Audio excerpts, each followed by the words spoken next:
Welcome alpha. கர்த்தராகிய இயேசு கிறிஸ்துவின் நாமத்தினாலே உங்களை வரவேற்கிறேன். நாம் தானியேலை படித்து கொண்டு வருகிறோம். அதில் நிறைய பேர் உங்களுடைய குவெஸ்டின்ஸு, உங்களுடைய சந்தேகங்கள் எல்லாத்தையும் கேட்குறீங்க. ரொம்ப சந்தோஷம். இன்னும் அதிகமாக கேளுங்கள். நாங்கள் பதிலளிக்க தயாராக காத்து கொண்டிருக்கிறோம். எந்தவித பிரச்சனையாக இருந்தாலும் சரி. அது மட்டும் இல்லாமல் சில பேர் பிசாசின் தொல்லைகளுக்காக அழைப்பார்கள், வேதனையினால் கஷ்டப்பட்டிருப்பார்கள். இவர்களும் எங்களை அணுகலாம். அங்கே குறிப்பிட்ட நம்பர் டிஸ்பிளே பண்ணுவாங்க. அந்த நம்பர் கால் பண்ணி you can get in touch with us. we will pray for you and God will set you free. இப்பொழுது தானியேலை குறித்து வாசித்தோம். தானியேலின் விசுவாசத்தை குறித்தும் இப்போ தான் வாசிக்க போகிறோம். இப்போ தானியேலோட பேக்ரவுண்ட் என்னன்னு பார்த்தீங்கன்னா, ரொம்ப பேத்தட்டிக் பேக்ரவுண்ட். ஒரு ராஜகுல வம்ச மகன், கம்ப்ளீட்டாக எல்லாமே இழந்து நிற்கதியாக இப்போ அந்த பாபிலோனி ராஜா மத்தியில் நிற்கிறான். அங்கேயும் தன்னுடைய விசுவாசத்தை அவன் காத்துக்கொள்கிறான். அந்த காத்துக்கொள்கிறதுனால கர்த்தர் அவனை ஆசீர்வதிக்கிறார். கர்த்தர் அவனை ஆசீர்வதிக்கிறதுனால அவனை உயர்த்துகிறார். கர்த்தர் உயர்த்தி 1ஆம் அதிகாரம் நேற்று படித்தபோது 1ஆம் அதிகாரம் இதில் படித்தபோது அவனையும் ஃப்ரெண்ட்ஸையும் கோரேஸ் ராஜபாரம் மட்டும் தானியேல் அங்கேயே இருந்தான் போடப்பட்டிருக்குது. எத்தனையோ டீகேட்ஸ் வந்து அந்த இடத்துல அரண்மனையில் தான் இருக்கிறான். He was in the commanding position. When God puts you in a place, He will put you in a commanding position. இப்போ அந்த இடத்துலேருந்தும் எப்போவுமே ஒரு நல்லது நடந்தால் ஒரு கெட்டது நடக்கும். அது கெட்டது பண்ணுறதுக்கு பிசாசோட வேலை. இப்போ நல்லது நடக்கும்போது நம்ம தேவனை துதிக்கிறோம். தேவன் நம்மளை காப்பாற்றுகிறார். கெட்டதுலேருந்து காப்பாற்றுறார். இதுலேருந்து எல்லா விஷயத்துலையும் தேவன் நம்மளோட கூட இருக்கிறார். இப்போ 2ஆவது அதிகாரத்தில் இவன் நல்ல பொசிஷனில் தான் இருக்கிறான். ஆனால் அங்கே ஒரு பெரிய சோதனை வருகிறது. இவனுக்கு ஃப்ரெண்ட்ஸுக்கு வருது. அந்த ஃப்ரெண்ட்ஸை பற்றி தான் போடப்பட்டிருக்குது. தானியேலை பற்றி இங்கே போடல. இருந்தாலும் இதை வாசிப்போம். 2ஆம் அதிகாரம் 1ஆவது வசனம். நேபுகாத் நேச்சார் ராஜ்யபாரம் பண்ணும் 2ஆம் வருஷத்திலே நேபுகாத் நேச்சார் சொப்பனங்களை கண்டான். அதனால் அவனுடைய ஆவி கலங்கி அவனுடைய நித்திரை கலைந்தது. இப்போ sometimes God speaks to us in our dreams. இப்போ என்ன ஆயிடுச்சு, இப்போ ஆக்சுவலாக இந்த இடத்துல இந்த இடத்துல நான் கொஞ்சம் மாற்றி சொல்லிட்டேன். இந்த இடத்துல தான் தானியேலோட சூப்பர் நேச்சுரல் திங்ஸை பார்க்க போகிறோம். இப்போ நேபுகாத்நேச்சார் ராஜ்யம் பண்ண 2ஆம் வருஷத்தில் 1ஆவது வருஷத்தில் சிறை பிடிச்சிட்டு வந்துட்டார். 2 வருஷம் ஆயிடுச்சு. 2ஆவது வருஷத்தில் வந்து நேபுகாத்நேச்சார் ஒரு சொப்பனங்களை கண்டான். அதனால அவன் ஆவி கலங்கினது. இன்றைக்கும் நம்ம சொப்பனங்களை பார்த்து எனக்கு நிறைய பேர் எழுதுவாங்க, நான் இந்த மாதிரி சொப்பனத்தை பார்த்தேன், பயமாக இருக்குது, இல்லாட்டி ஏதாவது இது வருதுன்னு. சொப்பனங்கள் 3 வகைப்படும். ஒன்று, தேவனத்துலேருந்து டைரெக்டாக அவர் பேசுவார் நம்மள்கிட்ட. இல்லாட்டி பிசாசு நம்மளை டார்கெட் பண்ணுவான். 3வது, நான் தொல்லையின் திரட்சினாலே சொப்பனம் பிறக்கும். இது வேதத்திலே போட்டிருக்கு. இப்போ அது வந்து பிரசங்கியில் போட்டிருக்குன்னு நினைக்கிறேன். இப்போ இது வாசிப்போம். இங்கே கர்த்தர் தான் அங்கே அந்த சொப்பனத்தை கொடுக்குறாரு. இப்போ அவன் ஆவி கலங்குது, நித்திரை கலைந்தது, தூங்க முடியல. இது திடீர்னு ஒரு சொப்பனம் வந்து நம்ம எல்லாரையும் எழுப்பி விட்டுருவோம். அது மாதிரி நிறைய பேர் தூக்கம் இல்லாமல் கஷ்டப்படுவாங்க. என்கிட்ட வந்து சொல்லுவாங்க, குறை சொல்கிறவங்களும் சொல்லுவாங்க, தூக்கமே வரமாட்டேங்குது, படுத்தா ஒரு மாதிரி கெட்ட கனவு வருது, இல்லாட்டி நல்ல கனவு வருது, ஏதாவது ஒரு கனவு வருது. இந்த கனவு பாரு ஒரு மனுஷனை என்னென்ன தொல்லை பண்ணுதுன்னு. ஆனால் God is trying to speak to people through the dreams and vision. பாருங்கள், அப்போ நித்திரை கலைந்தது. அப்பொழுது ராஜா தன் சொப்பனங்களை தனக்கு தெரிவிக்கும் பொருட்டு சாஸ்திரிகளையும் ஜோசியரையும் சூனியக்காரரையும் கல்தேயரையும் அழைத்து அழைக்கச் சொன்னான். அவர்கள் வந்து ராஜா சமூகத்தில் நின்றார்கள். சூனியக்காரங்களுக்கு முதலிடம் கொடுக்குறாங்க, நம்ம ஊர்லேயும் கொடுக்குறாங்க. இப்போ ராஜா தன் சொப்பனங்களை தெரிவிக்கும்படி சொப்பனம் பண்ணுறான். யாரும் சொப்பனத்தை பண்ண முடியாது. சூப்பர் நேச்சுரல் ஆவி உள்ளவங்க தான் சொப்பனத்தையும் சொல்ல முடியும், அது அர்த்தத்தையும் சொல்ல முடியும். ஆர்டினரி ஆவி உள்ள மனுஷர்கள் வெறும் அர்த்தத்தை மட்டும் சொல்கிறதுக்கு சான்சஸ் உண்டு. அதுவும் கரெக்டாக சொல்லுவாங்களான்னு தெரியாது. சொப்பனங்களை தனக்கு தெரிவிக்கும்படி சாஸ்திரிகளை கூப்பிட்றான். இதுக்கு தான் அவங்கள ட்ரெயின் பண்ணி வச்சுருக்குது. அந்த இளைஞர்களை சாஸ்திரிகளை வைக்கிறான். ஜோஷியக்காரன், நம்ம ஊரில் கூட ஒரு ஜோஷியக்கார் பார்க்குறாங்கல்ல, ஜோஷியம் பார்த்து கல்யாணம் பண்ணி வைப்பாங்க. அது வந்து கொஞ்ச நாளில் பிடிக்கிட்டு போயிடும். ஜோஷியக்காரரும். அடுத்தது பாருங்கள், மூணாவது செட்டு குரூப்பு சூனியக்காரரும். சூனியம் பண்ணி, அதாவது ஸ்பிரிட்ஸோட டீல் பண்ணி அதுங்க இதாக சொல்லுதான்னு பார்க்குறது. சூனியக்காரரையும் கல்தேயர் கேல்டியன்ஸ், அது தொழிலே இதுதான். கல்தேயரையும் அழைக்க சொன்னான். அவர்கள் வந்து எல்லா ராஜ சமூகத்தில் நிற்கிறாங்க. வாசிங்க. ராஜா அவர்களை நோக்கி, ஒரு சொப்பனம் கண்டேன். அந்த சொப்பனத்தை அறிய வேண்டுமென்று என் ஆவி கலங்கி இருக்கிறது என்றான்.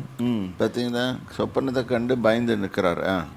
அப்பொழுது கல்தேயர் ராஜாவை நோக்கி, ராஜாவே, நீர் என்றும் வாழ்க. சொப்பனத்தை உமது அடியாருக்கு சொல்லும், அப்பொழுது அதன் அர்த்தத்தை விடுவிப்போம் என்று சீரிய பாஷையிலே சொன்னார்கள். சீரிய தான் இருக்கிற கண்ட்ரி. இப்போ சீரிய பாஷையில் கேட்க சொல்கிறாங்க, சொப்பனத்தை சொல்லுங்கயா, அர்த்தத்தை சொல்கிறோம் அப்படின்னு. ஆனால் இவன் கேட்குறதுன்னு சொப்பனத்தையே சொல்லுன்றான். அதாவது அப்போ இந்த ராஜா கிட்ட கொஞ்சம் எதிர்பார்ப்புகள் அதிகமாக இருக்குது. அந்த எதிர்பார்ப்புகளை அதிகமாக்குறது தேவன். எல்லா ராஜாவும் சாதாரண சமணம் ஒரு சொப்பனை கண்ட ரொம்ப டிஸ்டர்பன்ஸாக இருக்குது, யாராவது எனக்கு அர்த்தத்தை சொல்ல மாட்டிங்களா? யோசேப்பு பீரியடில் பார்வோனுக்கும் அந்த சொப்பனத்தை வந்துச்சு, அர்த்தத்தை சொல்லிட்டு போயிட்டார் யோசேப்பு. அதே மாதிரி நடந்துச்சு. இந்த இடத்துல சொப்பனத்தையே சொல்லுன்றான். வாசிக்கணும், படிக்கணும்.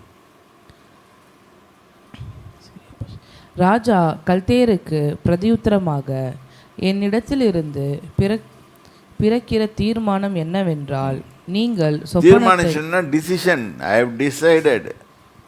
எப்பவுமே ஒரு டிசிஷன், இப்போ நீங்கள் ஒரு டெசிஷன் எடுக்கலாம், ஒரு ராஜா எடுக்கிற டிசிஷனும் வேறு மாதிரி இருக்கும். நீங்கள் எடுக்கிற டிசிஷன் உங்களால் மாற்றிக்க முடியும். இப்போ ஒரு ஆள் டிசிஷன் எடுக்குது. ஒரு உதாரணத்துக்கு சொல்கிறேன். இன்றைக்கி நான் இந்த படிப்பு தான் படிக்க போகிறேன்னு ஒரு டிசிஷன் எடுப்பார். நாளைக்கு என்ன சொல்வார், இல்லை இந்த மாதிரி படிப்பு இல்லை, நான் இந்த படிப்பு தான் படிக்க போகிறேன்னு மாற்றிக்குவார். The decision is up to you, you can change it. இன்றைக்கி சொல்லுவார், இந்த பொண்ணு தான் நல்லா இருக்குது, நான் கல்யாணம் பண்ணிக்க போகிறேன்னு சொல்லுவார். நாளைக்கு இல்லைன்னு சொல்லுவார்.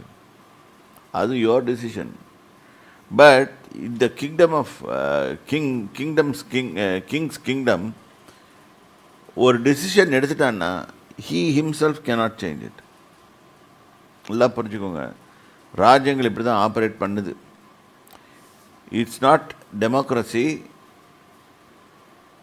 இது வந்து டெமோக்ரஸி ஒரு லா பண்ணலாம், அந்த லாவுக்கு எதிர்ப்பு ரொம்ப வந்துச்சுன்னா அந்த லாவை கொஞ்சம் அட்ஜஸ்ட் பண்ணி ஒரு அமெண்ட்மெண்ட் கொடுத்து மாற்றிக்கலாம். In kingdom it is not operated like that. In kingdom it says, if you have taken a decision, the king has taken a decision, it's final. இதை ஏன் திருப்பி சொல்கிறேன்னா, God is also a king. If he takes a decision, it's final. He will not change. எல்லாமே தேவனை குறித்து தான் இந்த வேதமே படிக்கிறோம், நம்ம வாசிக்கிறோம். God is also a king. He will, if he takes a decision, he will not change. Very rarely he changes, but whereas he can give a suggestion to escape escape the problem. Let us turn our Bibles to Isaiah. Isaiah 37:16. ஏசாயா 37:16. சேனைகளின் கர்த்தாவே, கேருபீன்களின் மத்தியில் வாசம் பண்ணுகிற இஸ்ரவேலின் தேவனே, நீர் ஒருவரே பூமியின் ராஜ்யங்களுக்கெல்லாம் தேவனானவர். நீர் வானத்தையும் பூமியையும் உண்டாக்கினீர். கர்த்தாவே, உமது செவியை சாய்த்து கேளும். போதும். இப்போ ப்ரேயர் பார்க்குறாங்க, ஒரு அப்பீல் போகிறாங்க. ஒருத்தன் அந்த இடத்துல எஸ்ஏகே ராஜாவுக்கு விரோதமாக ரப்சாக்கேன்னு ஒருத்தர் பண்ணுறான், பேசுகிறான். அவன் பேசுகிறது ரொம்ப தூஷணமான வார்த்தைகள். அதை எடுத்துக்கொண்டு இந்த தேவனுடைய ஆலயத்தில் வைக்கிறாங்க. ஆண்டவரே அப்போ அவன் சொல்கிற வார்த்தை தான் இது. சேனைகளின் கர்த்தாவே, கேருபீன்களின் மத்தியில் வாசம் பண்ணுகிற இஸ்ரவேலின் தேவனே, நீர் ஒருவரே பூமியின் ராஜ்யங்களுக்கு எல்லாத்திற்கும் தேவனானவர். இங்கே தேவனே போட்டிருக்கு. ரெண்டாவது இன்னொரு இடத்துல போட்டிருக்கும், அவர் தான் ராஜா. பூமியில் உள்ள எல்லா ராஜ்யங்களுக்கும் ராஜா அவர் தான். ஒருவரை வைக்கிறார், ஒருவனை எடுக்கிறார். Let us turn our Bibles to Daniel chapter 5. 18வது வசனத்திலிருந்து வாசிங்க. ராஜாவே, உன்னதமான தேவன் உம்முடைய பிதாவாகிய நேபுகாத் நேச்சாருக்கு ராஜ்யத்தையும் மகத்துவத்தையும் கனத்தையும் மகிமையையும் கொடுத்தார். பார்த்தீங்களா? இந்த பாயிண்ட்ஸ் எல்லாம் பாருங்கள். நேபுகாத் நேச்சாருக்கு ராஜ்யபாரத்தையும் மகத்துவத்தையும் கனத்தையும் மகிமையும் இதை கொடுக்கறது யார்? கர்த்தர். நல்லா கவனிங்க. இதுங்க தான் நீங்கள் மிஸ் பண்ணுறது.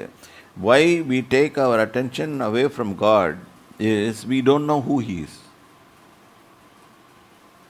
He is the ruler. He gives you everything. நம்மளுக்கு உடனே நம்ம பிரச்சனைன்னு சொன்னோன்னா ஓன்னு அழுவோம். அழுகிறது மட்டும் இல்லாமல் நம்ம சோர்ஸ் எங்கே போவோம்? ஓடி போவோம். 4 பேர்கிட்ட போய் சொல்லுவோம், எனக்கு இது பிரச்சனை இருக்குது, இங்கே பிரச்சனை, இங்கே பிரச்சனை இருக்குது.